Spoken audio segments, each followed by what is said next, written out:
Assalamualaikum warahmatullahi wabarakatuh. Alhamdulillahi rabbil alamin.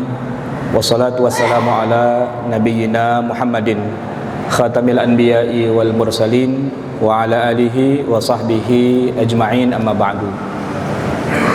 Hadirin jamaah sekalian yang dimuliakan Allah, kita awali kajian kita pada hari ini Selasa ba'da salat zuhur dengan kita baca basmalah. Bismillahirrahmanirrahim. Kalau pada kesempatan yang lalu kita sudah sedikit banyak membahas tentang zakat pertanian, maka pada hari ini kita akan teruskan sedikit dari zakat pertanian ini yang masih dalam zakat pertanian, yaitu zakat-zakat yang terkait dengan zakat pertanian tetapi di masa lalu tidak dimasukkan ke dalam zakat pertanian.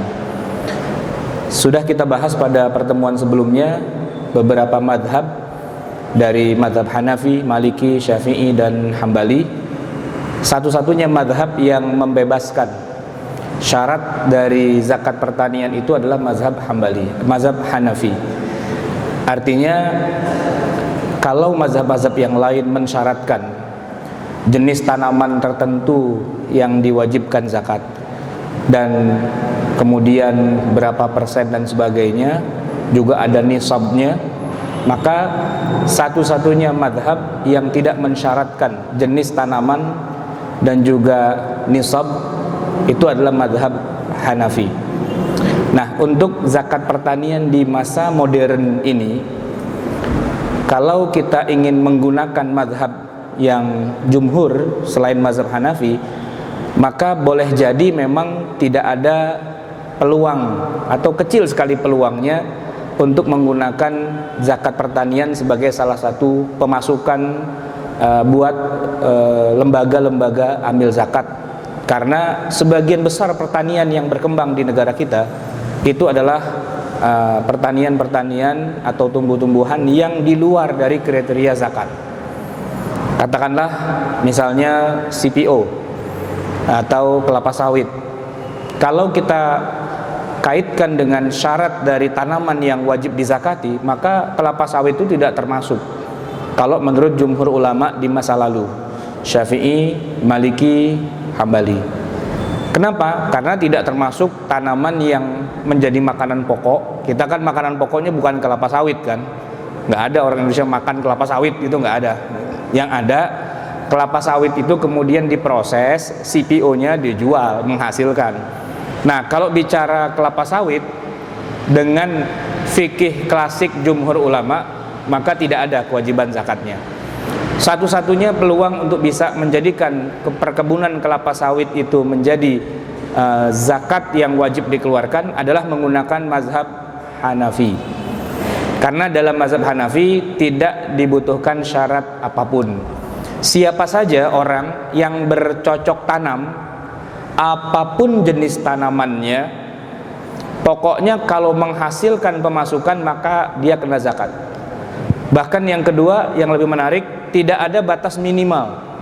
Sebab kalau kita bahas para ulama di masa lalu, batas minimalnya itu adalah 5 wasak. Dan 5 wasak itu kalau kita konversi menjadi ukuran berat gabah di masa sekarang, itu lumayan besar. 652 kg gabah atau 520 kg beras. Minimal kalau panennya segitu baru ada kewajiban zakat. Kalau kurang dari segitu tidak ada kewajiban zakatnya. Ini menurut jumhur ulama di masa lalu. Tapi di masa sekarang kebanyakan rumah-rumah zakat, lembaga-lembaga zakat tidak lagi menggunakan mazhab jumhur ulama, tapi menggunakan mazhabnya Abu Hanifah yang tidak membatasi atau tidak menetapkan batas minimal. Siapa saja yang bercocok tanam lalu ada penghasilannya, biar kata 1.000-2.000 perak, tetap aja kena zakat.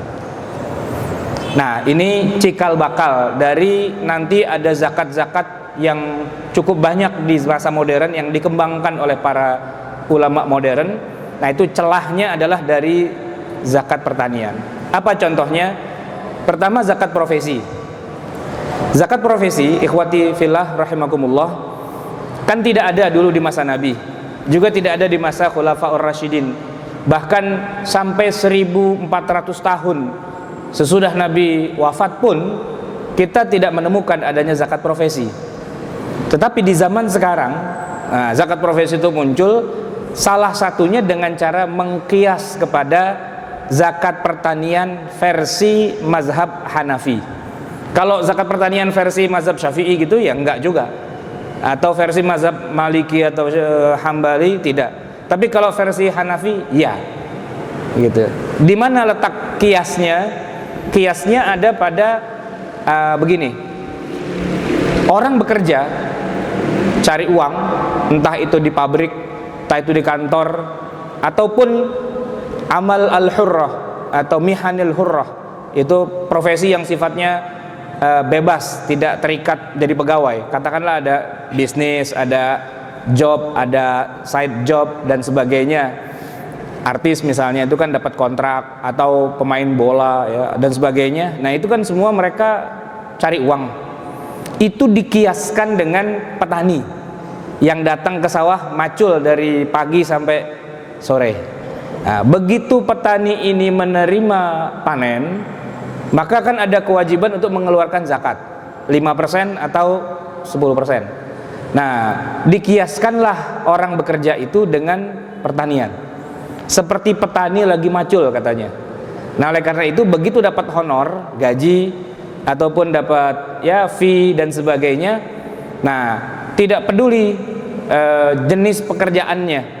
Sebagaimana mazhab Abu Hanifah tidak peduli jenis tanamannya, pokoknya apapun jenis pekerjaan, kalau itu menghasilkan berarti kena charge, kena zakat.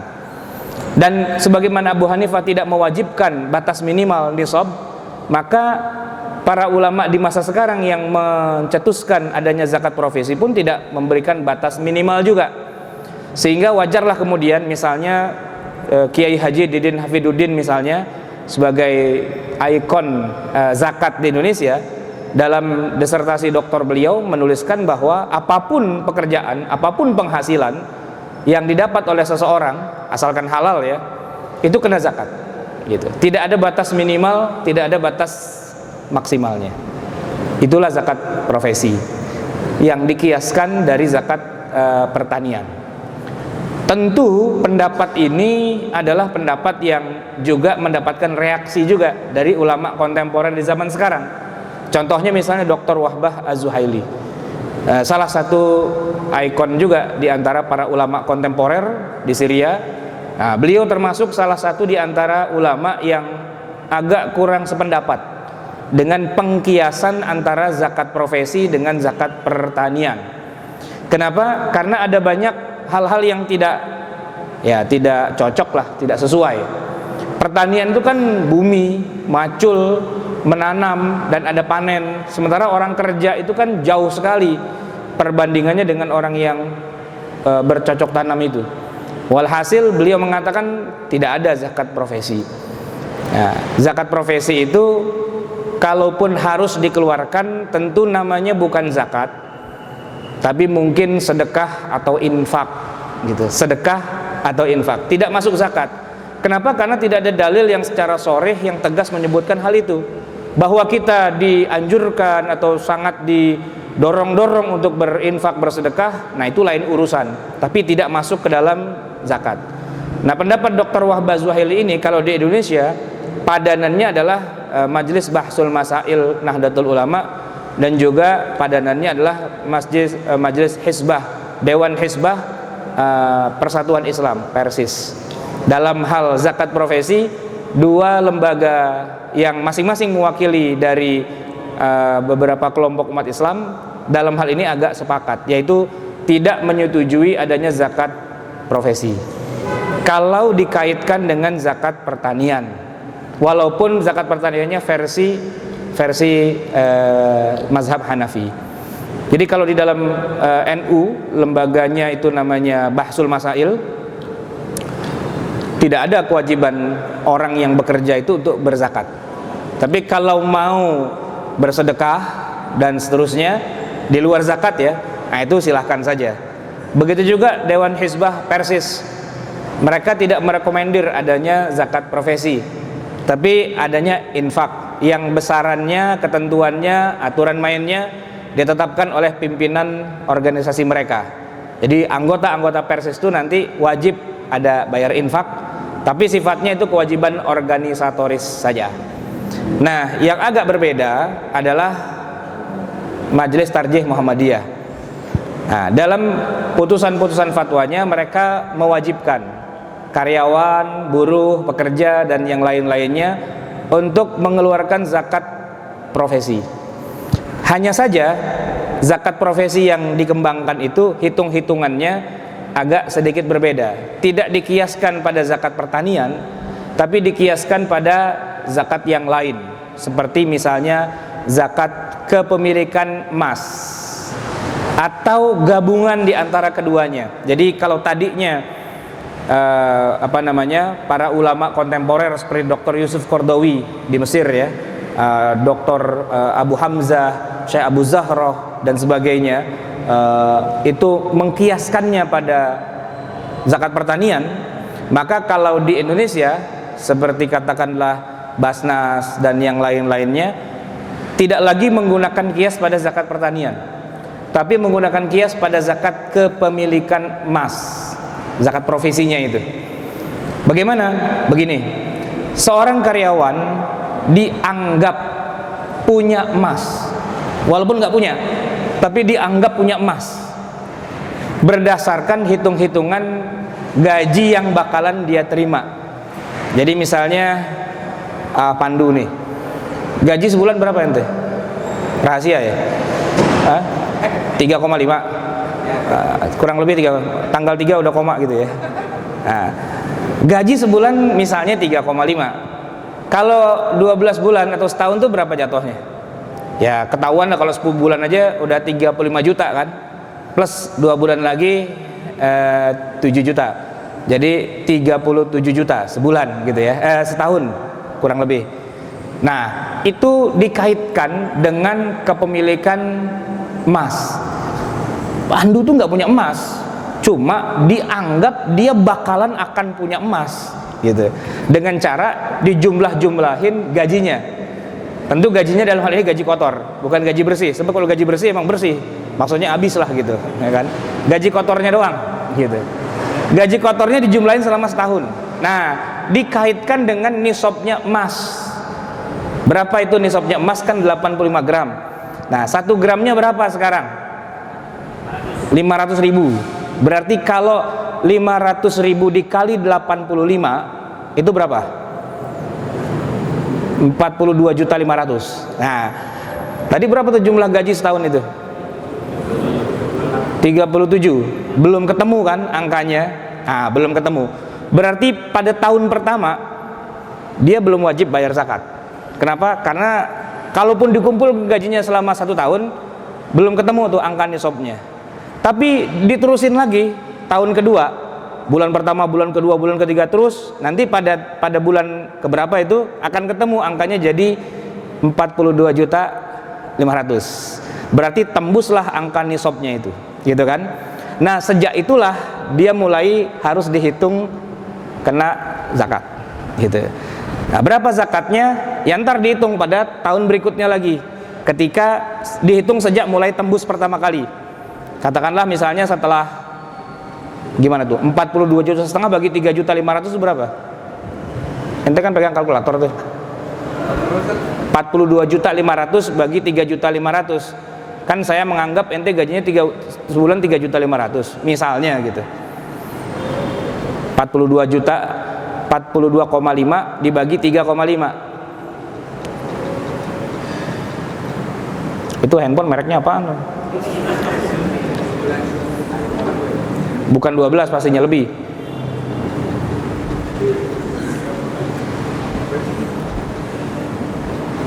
Handphone cakep nggak ada kalkulatornya dia. Hah?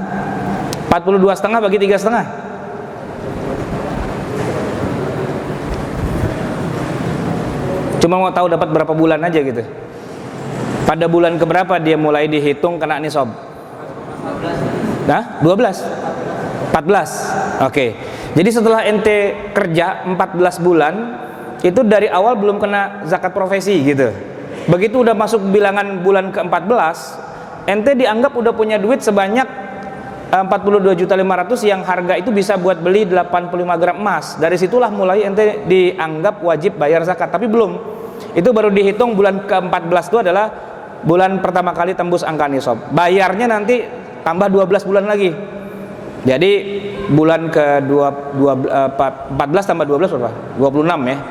Nah, setelah 2 tahun 2 bulan gitu. Nah, disitulah ente wajib mengeluarkan zakat profesi gitu. Tapi ini jadi kritik juga. Kenapa? Ini kan cuma seandainya gitu loh. Realnya emasnya kan nggak ada. Masa hukum dibangun dengan seandainya gitu? Nggak bisa kan? Jangankan seandainya. Misalnya antum punya duit beneran tuh segitu, tapi duitnya kemudian dipakai buat kehidupan sehari-hari. Kan berarti duitnya yang 42,5 juta itu cuma di atas kertas doang kan? Duitnya nggak ada realnya. Apakah kena zakat? Kan harusnya enggak gitu. Atau misalnya duitnya ada tapi antum belikan benda, beliin mobil, beliin motor, beliin apalah gitu sesuatu. Begitu uang itu berubah jadi benda, otomatis kan benda-benda, kalau bukan emas, bukan uang kan tidak wajib dibayarkan zakatnya kan. Nah oleh karena itu seharusnya juga tidak kena kewajiban itu.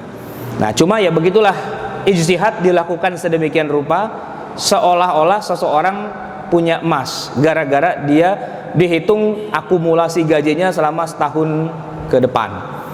Nah dari sanalah kemudian keluar angka kalau bayar zakat profesi itu bukan 5%, bukan 10%, tapi 2,5%. Kenapa? Karena kiasnya sudah bukan lagi kepada zakat pertanian.